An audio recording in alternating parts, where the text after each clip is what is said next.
Mô hình nuôi cua đồng trong ruộng lúa, hiệu quả cao, tăng thu nhập. Giới thiệu mô hình. Mô hình lúa cua kết hợp đang được bà con nông dân ở nhiều địa phương áp dụng rộng rãi vì mang lại hiệu quả kinh tế cao, ít rủi ro và tận dụng tối đa tài nguyên sẵn có. Thay vì chỉ trồng lúa như trước đây, bà con ta có thể kết hợp nuôi cua đồng, vừa giúp cải thiện môi trường đất ruộng, hạn chế sâu bệnh, vừa có thêm nguồn thu nhập ổn định. Với mô hình này, bà con không cần đầu tư quá nhiều vốn, cô tận dụng được nguồn thức ăn tự nhiên trong ruộng, giúp giảm chi phí đáng kể.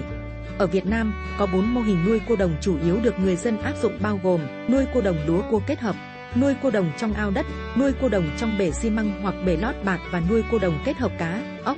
Trong 4 mô hình trên thì mô hình nuôi cua đồng trong ruộng lúa là mô hình phổ biến nhất, được bà con áp dụng nhiều nhất hiện nay. Trong bài viết này, chúng tôi sẽ hướng dẫn chi tiết quy trình các bước thực hiện mô hình lúa cua kết hợp, đồng thời đưa ra một số ví dụ thực tế của bà con đã thành công để bà con tham khảo và áp dụng. Lợi ích của mô hình nuôi cua đồng trong ruộng lúa. Tăng thu nhập. Ngoài thu nhập từ lúa, bà con còn có thêm nguồn thu từ cua đồng. Trung bình, mỗi hecta ruộng có thể thu từ 300 đến 500 kg cua một vụ, giá bán từ 80.000 đến 150.000 đồng 1 kg, giúp tăng thêm 24 đến 75 triệu đồng trên một vụ. Tiết kiệm chi phí, cua tận dụng nguồn thức ăn tự nhiên như côn trùng, giun đất, ốc bươu vàng, giúp giảm đáng kể chi phí thức ăn. Giảm sâu bệnh, cải thiện đất, cua giúp làm sạch ruộng, hạn chế ốc bươu vàng phá hoại mùa màng, giảm chi phí thuốc bảo vệ thực vật.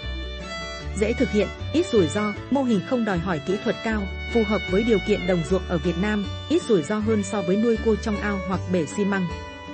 Quy trình nuôi cua đồng trong ruộng lúa. Bước 1. Chuẩn bị ruộng lúa. Chọn ruộng phù hợp. Ruộng phải có bờ bao chắc chắn, không bị ngập úng kéo dài.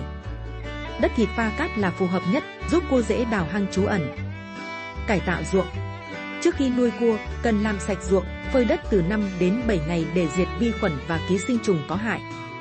Bón vôi từ 10 đến 15 kg trên 1.000 m² để khử trùng và điều chỉnh độ pH đất. Đắp bờ ruộng cao 40 đến 50 cm, gia cố chắc chắn để cua không bỏ ra ngoài. Đào rãnh thoát nước rộng 1 đến 1,5 m, sâu 40 đến 50 cm quanh ruộng để cua có chỗ trú ẩn.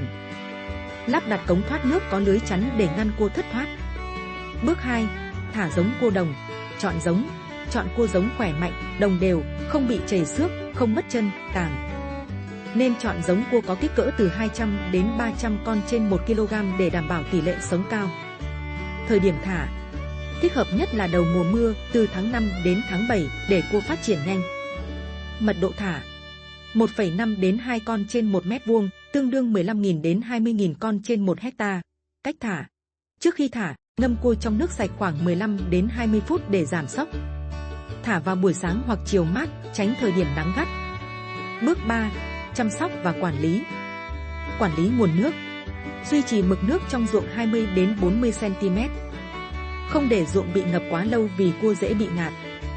Thay nước định kỳ 7 đến 10 ngày trên một lần, giữ nước sạch, tránh ô nhiễm. Thức ăn cho cua. Tận dụng nguồn thức ăn tự nhiên, ốc bươu vàng, cá tạp, giun đất, côn trùng. Thức ăn bổ sung, cám gạo, bột ngô, cá tạp băm nhỏ, khoảng 5 đến 10% trọng lượng cua ngày.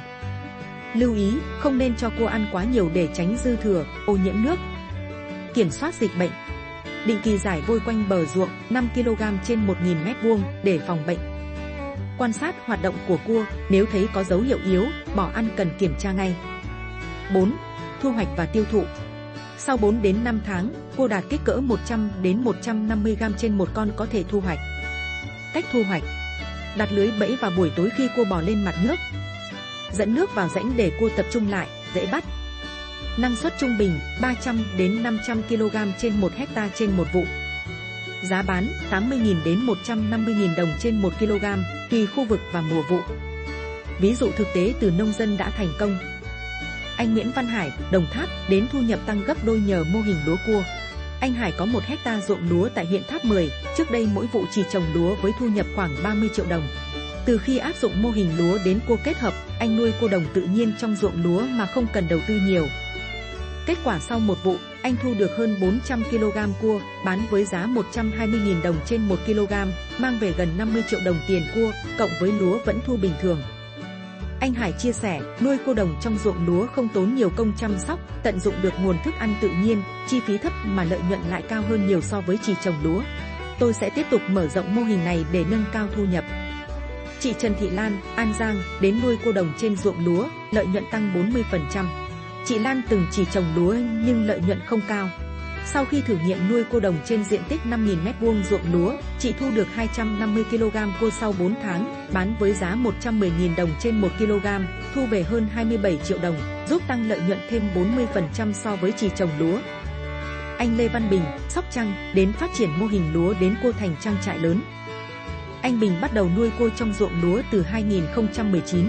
Sau 3 năm, anh đã mở rộng quy mô lên 3 hecta, mỗi vụ thu hơn 1,2 tấn cua, doanh thu trên 150 triệu đồng. Hiện anh đang hướng tới kết hợp nuôi thêm cá để tối ưu hóa lợi nhuận. Mô hình lúa đến cua kết hợp là hướng đi bền vững giúp nông dân tăng thu nhập mà không cần đầu tư nhiều. Đây là mô hình dễ thực hiện, tận dụng tối đa tài nguyên, giúp cải thiện môi trường đất ruộng, hạn chế sâu bệnh và giảm chi phí sản xuất.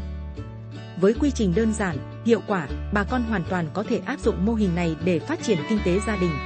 Nếu có điều kiện, bà con có thể mở rộng quy mô, kết hợp nuôi thêm cá hoặc ốc để tối ưu hóa lợi nhuận.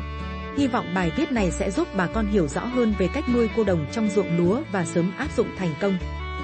Nếu thấy hay, bà con đừng quên like, share và đăng ký ủng hộ kênh Bạn của Nhà Nông để nhận thêm nhiều chia sẻ kinh nghiệm bí quyết hay cùng làm giàu và phát triển bền vững từ nghề nông. Cảm ơn bà con đã theo dõi, hẹn gặp lại trong video tiếp theo.